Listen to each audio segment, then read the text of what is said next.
I wore my best shirt.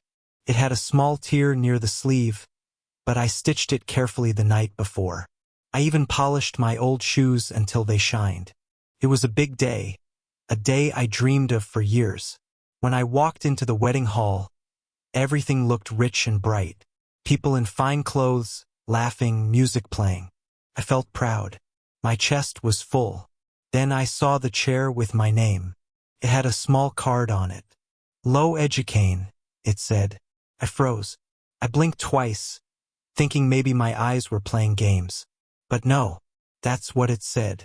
Some people looked at me and smiled with pity. Some whispered. Some laughed behind their hands.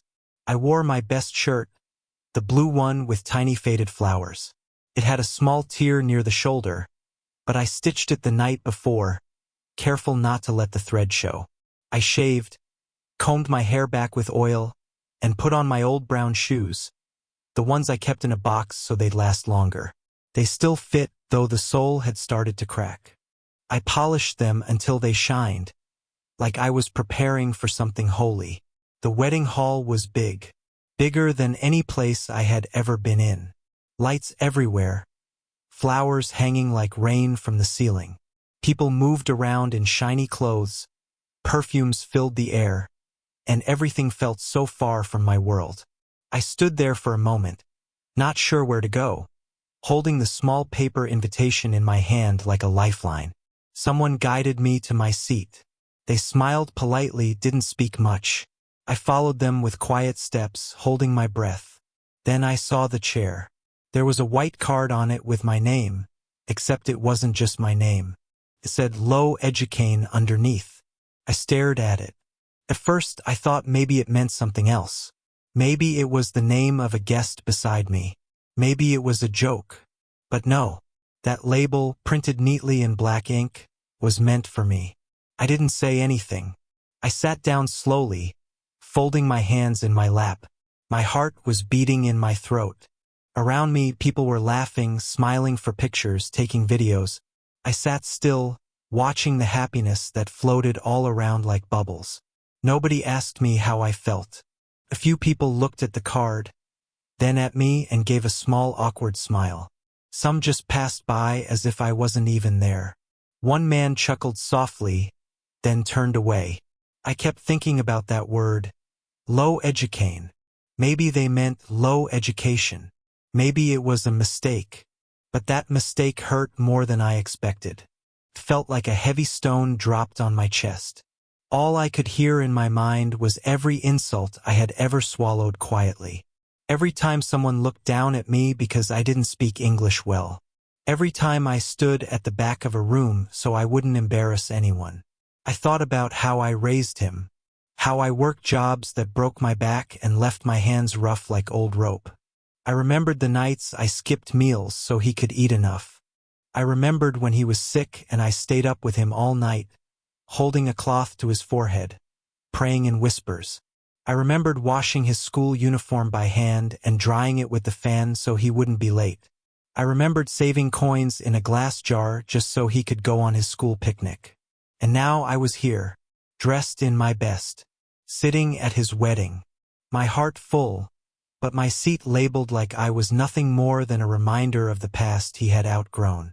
I smiled when the cameras turned to me. I clapped when everyone else clapped. I stood when they called for family. No one noticed the name card again. Maybe they didn't care. Maybe they never did. I didn't cry. Not there, at least. I just kept my hands folded and my smile steady, pretending I didn't see what they had written about me. Pretending I hadn't noticed that in a room full of love and new beginnings, I had been quietly told I wasn't enough. After the ceremony, people gathered for photos and food. I stood near the back, beside a pillar, away from the loud music and bright flashes. I watched him take pictures with so many people. Friends, relatives, even strangers I didn't recognize. He looked happy. He looked proud. Someone offered me a plate of food. I took it with both hands and nodded politely. I didn't have much appetite, but I ate slowly so I wouldn't seem out of place. The food tasted good, rich and warm, but it sat heavy in my stomach. Maybe it was the food. Maybe it was something else. A few older folks came and spoke to me for a minute or two. They said things like, "You must be proud," and "You did your duty well." I smiled and nodded. But then they would leave quickly, like they didn't want to stay too long. Maybe they were uncomfortable. Maybe they saw the nameplate and didn't know what to say. I stayed quiet. I didn't want to make a scene. This was his big day. I had promised myself I would not ruin it, no matter what. So I kept my hurt folded neatly inside me, like the handkerchief in my pocket that I didn't use. I looked around the hall again. Everything looked expensive: white cloth on tables, golden lights, chandeliers like you see in films. And there I was, in my stitched shirt and polished old shoes, feeling like a shadow on the wall. I had always dreamed of this moment, but I never thought it would feel this lonely. I thought maybe they didn't mean it. Maybe someone just wrote it without thinking. Maybe they didn't know how much it would hurt. Or maybe they did. Maybe they thought it didn't matter because a man like me wouldn't understand. But I did. I understood everything. I remembered holding him when he was a baby, so small that he fit in the crook of my arm. I remembered walking miles just to find cheap medicine when he had a fever. I remembered sewing buttons on his school shirt at midnight and pretending I wasn't tired. I remembered selling my bicycle to pay his college form fees. He had cried that day and hugged me so tight, saying one day he would make me proud. Maybe this was that day. Maybe this was his version of proud. The music got louder. The crowd began to thin. People danced. People laughed. I stood by the pillar, waiting for the moment it would be okay to leave. Before I left, I walked back to the chair.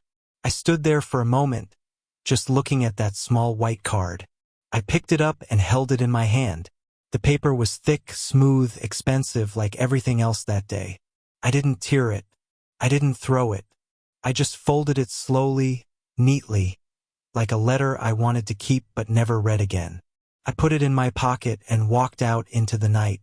The air was cool. The stars were quiet.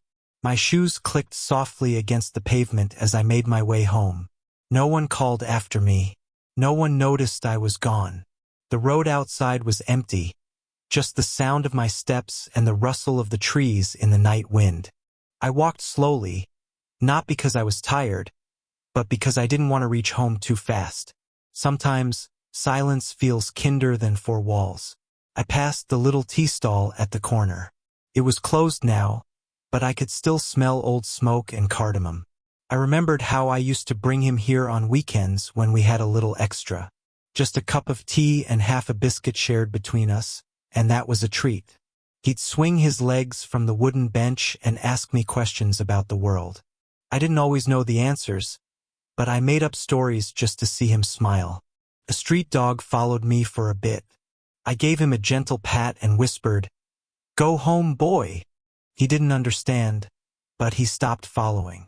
When I reached my small rented room, I didn't switch on the light.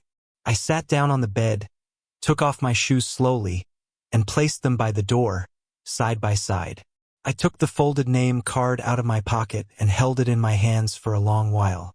I ran my fingers over the letters, again and again, like I was trying to rub them off with just my touch. Educa. Such a small thing, just 2 words. But words have weight. Words sink deep. And sometimes they land right where your heart used to be. I opened the drawer beside my bed. It was filled with little memories. His drawings from school, an old broken watch he gave me on my birthday, faded photos from when we still smiled together without thinking. I placed the folded name card in that drawer too, not with anger, but with care. It was part of the story now. Our story. I lay back on the bed and stared at the ceiling. There was a crack that ran right above me. I used to worry it would grow bigger one day. Maybe it has, or maybe I've stopped noticing. Tonight I wasn't angry. Not really. Just quiet. Sometimes, pain doesn't come with shouting or tears. Sometimes, it just sits next to you in the dark and doesn't say a word. I thought of tomorrow. I'd wake up early. Maybe go to the market. Pick up some vegetables. Wash my clothes. Life doesn't stop for feelings like this. It goes on. It always does. Still, in the quiet of that night, I let one thought settle in my chest. I was never ashamed of who I was. I still am not. I may not know big words. I may not understand menus in English or Thai, a perfect knot in a fancy tie. But I know how to give, how to love, how to stay even when it's hard. That should count for something. Maybe not today. Maybe not in a hall full of lights and strangers. But in this little room, in this small life I built with both hands, it counts. And that, I think, is enough. Morning came quietly, slipping through the torn curtain with a soft orange light. I woke up before the sun, as I always do, even though I didn't have work today. Old habits stay with you, even when the world forgets.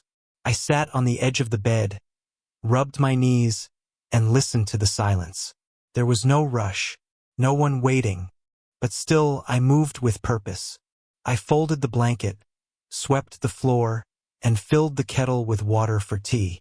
The rhythm of small things gave me comfort, things I could do right, things that didn't judge me. While the water boiled, I sat on the stool by the window. Outside, the street was still sleepy. The milkman passed on his cycle, and a woman walked by with her child in uniform, hurrying toward school. I watched them and smiled a little. Life was still going on like it always does. After tea, I opened the drawer again. There it was, my drawer of memories. His drawings, the broken watch, the old birthday card where he had written in uneven letters, "To the best Baba in the world." That was from when he was 10. Back when love was simple and loud and didn't need hiding. And there, beside all of it, was the folded name card from the wedding.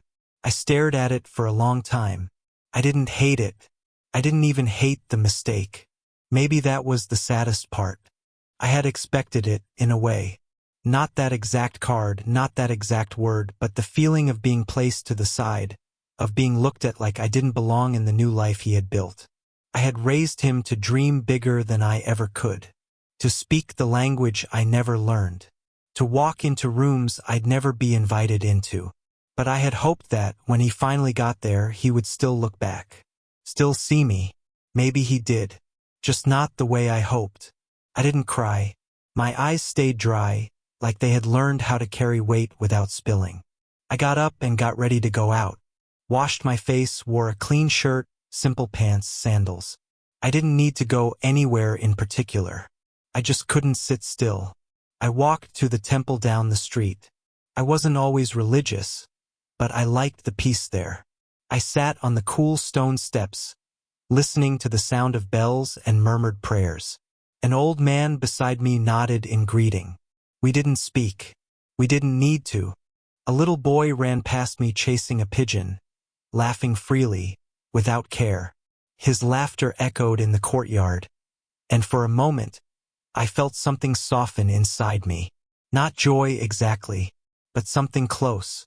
A reminder that life still had pieces of sweetness, even if not from the places you expect. I stayed there a while, then walked home slowly. Bought some bananas from the corner stall. The shopkeeper asked how the wedding went. I said, "It was good. Everything was big." He smiled and gave me one extra banana. I nodded my thanks. Back in my room, I sat down again and picked up a pen and a notebook from the shelf. It was almost empty, just a few pages filled. I turned to the last page and began to write. Not for him, not for anyone else, just for me. Because sometimes, when no one tells your story right, you have to tell it yourself. The words didn't come quickly. I sat there with the pen in my hand, the tip barely touching the paper. My fingers hesitated, like they were afraid to speak after being silent for so long.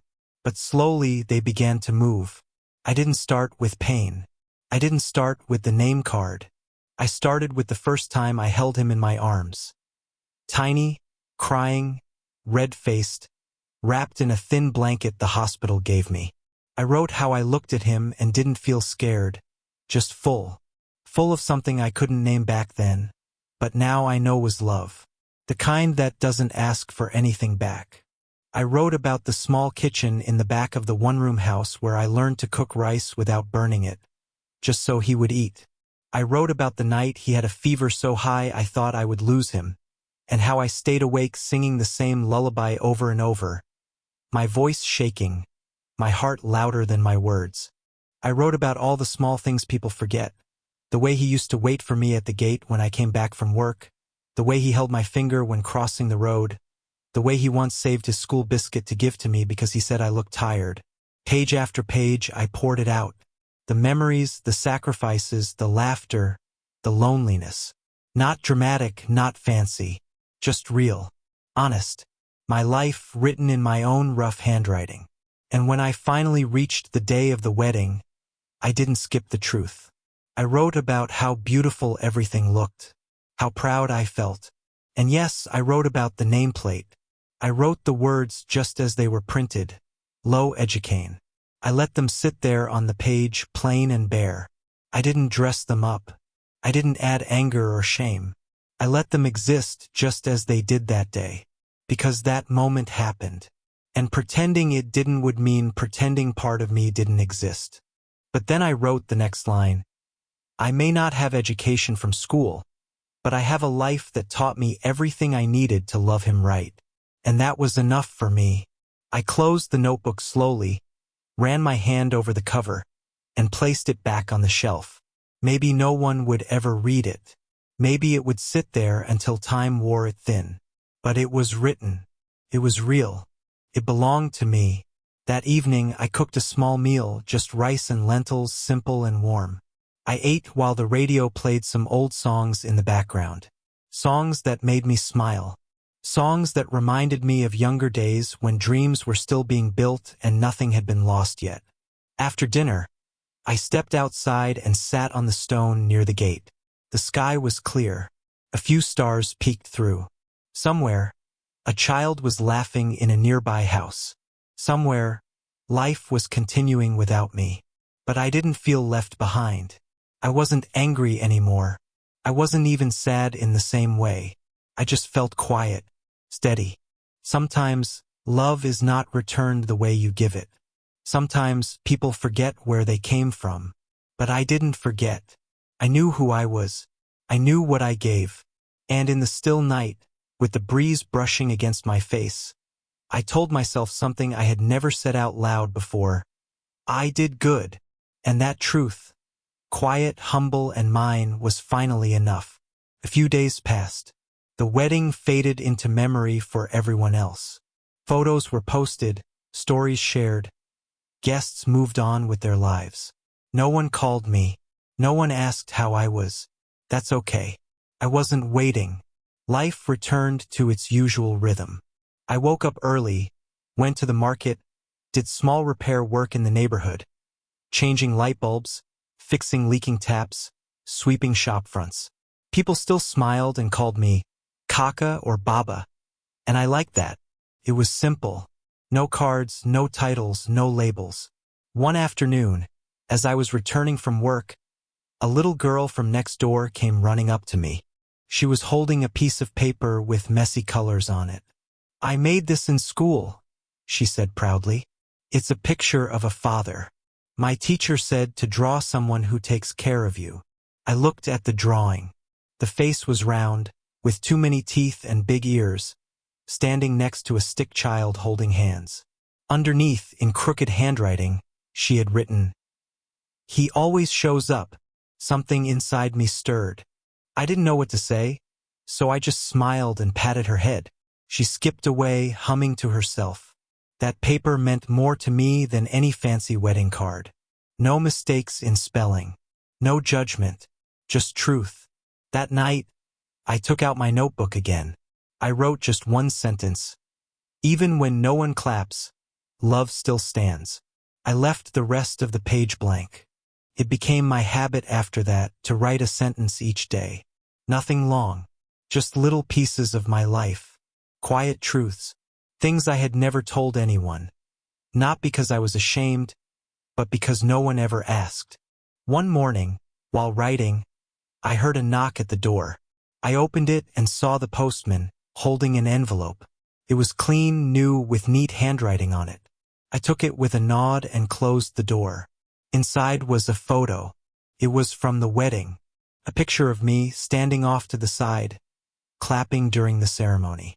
I hadn't noticed anyone taking it. I was looking toward the stage, smiling, though a little sadly. My hands frozen mid-clap. There was a note attached. Just a few words.